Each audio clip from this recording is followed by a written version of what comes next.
Pemerintah Provinsi Sumatera Selatan mengambil langkah cepat terkait temuan 10 ekor sapi milik peternak rumah tangga di Kelurahan Margorejo, Kecamatan Lubuk Linggau Utara 1, Kota Lubuk Linggau, Sumatera Selatan, yang diduga terpapar penyakit mulut dan kuku.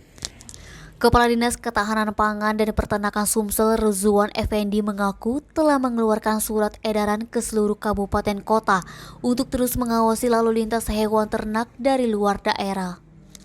Saat ini tim monitoring sudah diterjunkan ke seluruh wilayah kabupaten kota di Sumsel.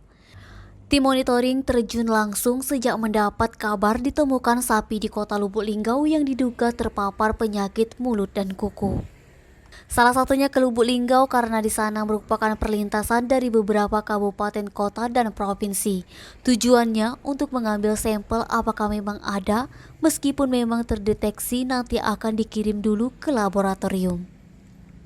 Naba Sumeko TV melaporkan.